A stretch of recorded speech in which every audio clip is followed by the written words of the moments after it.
अस्सलाम वालेकुम जी, क्या हाल चाल। उम्मीद करता सारे ठीक ठाक हो। अज का व्लॉग स्टार्ट हो चुका तो वेलकम हो गया तुहाडा व्लॉग ते छुट्टी का टाइम हो गया। अज बहुत ज़्यादा टाइम हो गया, लाइना चैनल लग गई तो मैं वीडियो बना ली दौदा। ठीक है, तो अज ऊपर लगे हैं तो यह है लेवल 2। तो अज का व्लॉग बहुत ही जबरदस्त थंबनेल देख के तुहानू पता चल गया होना, लेकिन थोड़ा चेंज है। जिवें रोजाना चेंज होंदा ना, थोड़ा जहा चेंज आ। पैलेस तुसीं वेखना तो छोटा मोटा पैलेस देख लो। ठीक है, सऊदी यह पैलेस आ ते अजकल यही दिखा सकता ते यही रोड आ। ठीक है, तो बाकी इंशाल्लाह रमजान शरीफ आ गया, तुहानू जिद्दां वादा किया कि फुल उपर जावांगा तो फिर तुहानू उपरों दिखावांगा, लेकिन रमजान शरीफ आ गया, हुण टाइम नहीं होंदा एडा। तो रमजान तो बाद इंशाल्लाह ईद तो बाद तुहानू फुल उपरों जाके पूरा रियाद दा माहौल दिखावांगा।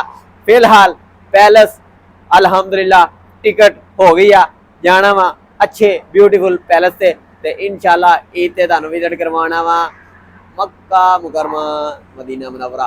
तो इंशाल्लाह उमरे की तैयारी हो गई है, टिकट शिकट हो गई है, सब कुछ हो गया। इस दफा टिकट भी महंगी मिली है। तो इस दफा जाना वा 28 रमजान को। ठीक है, 28 से रोजे जाना वा तो इंशाल्लाह मिलांगे ताना। तो सारी दुआ करो। बाकी इंशाल्लाह रह गया 7-8 दिन, दूसरा अशरा भी खत्म हो गया, तीसरा अशरा स्टार्ट हो गया। रमजान शरीफ कदे कह रहे सी आ रहा तो रमजान शरीफ गुजर भी गया। ठीक है, तो पता भी नहीं चलिया। तो बाकी इंशाल्लाह दुआ करो अल्लाह ताला उमरे की सआदत नसीब फरमावे। तो बहुत जल्द जा रहे हैं उमरे से, मैं तो बहुत एक्साइटेड हाँ। तो दुआ करियो मेरे वास्ते, सफ़र अच्छा अच्छा गुजरे तो जल्दी जल्दी पहुँच जाइए।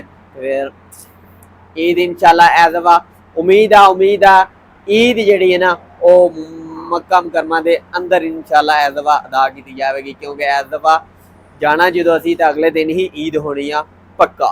ठीक है, तो इंशाल्लाह एज दफा फुल जबरदस्त फुल माहौल होएगा। सारे भाई जिन्हें भी न्यू व्यूवर से गुजारिश है चैनल सब्सक्राइब लाजमी कर लो, बैल की घंटी दबा दो ताकि नेक्स्ट लोग तक पहुँच सके बात आनी और तुम मिस्टर जी का हिस्सा बन सको। इंशाल्लाह मिलते हैं नेक्स्ट व्लॉग के। अज का व्लॉग एंड करते हैं, टाइम हो गया काफ़ी। तो अल्लाह हाफिज़।